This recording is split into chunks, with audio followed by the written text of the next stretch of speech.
দৈনিক সত্যের সন্ধান। DSTV। ছারছিনা শরীফে অগ্রহায়ণ মাসের ১৩৫তম ৩ দিনব্যাপী বার্ষিক ইসালে সওয়াব মাহফিল অনুষ্ঠিত। ফিরোজ আহমেদের প্রতিবেদনে বিস্তারিত।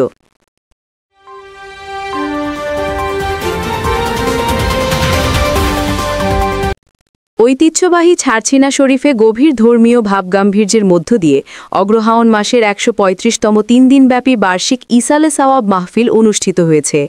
শত বছরের অধিককাল ধরে চলে আসা এই মাহফিলকে কেন্দ্র করে দেশ বিদেশের বিভিন্ন প্রান্ত থেকে লক্ষাধিক ভক্ত অনুরাগী, মুরিদ, আশেকান ও আলেমোলামাগণের সমাগমে ছারছিনা শরীফ জমে ওঠে এক মিলন মেলায়।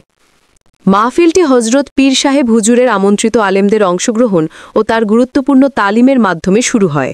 মাহফিলে ইসলামী দাওয়াত, ইলমে দিনের বিভিন্ন বিষয়ে আলোচনা, তাসাউফ ও আত্মশুদ্ধি এ সকল বিষয়ের উপর পীর সাহেব হুজুর বিশেষ দিক নির্দেশনামূলক বয়ান প্রদান করেন। এছাড়াও কোরআন তিলাওয়াত, জিকির আসকার, দোয়া মোনাজাত সহ বিভিন্ন ধর্মীয় কার্যক্রমে হাজারো মুসল্লি অংশগ্রহণ করেন। মাহফিলকে ঘিরে পুরো এলাকা মুসলমানদের আধ্যাত্মিক মিলন মেলায় পরিণত হয়। শেষ দিনে দেশ, জাতি, মুসলিম উম্মাহ এবং বিশ্ব মানবতার শান্তি, কল্যাণ ও সমৃদ্ধি কামনায় বিশেষ মোনাজাত পরিচালনা করা হয়।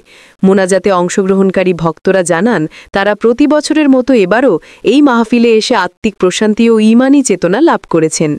শতাব্দী প্রাচীন এই বার্ষিক মাহফিল ইসলামী ঐতিহ্য, শিক্ষা ও আধ্যাত্মিকতার ধারাবাহিকতা ধরে রেখে ভবিষ্যতেও অনুষ্ঠিত হবে এমন প্রত্যাশা ব্যক্ত করেন আয়োজকবৃন্দ।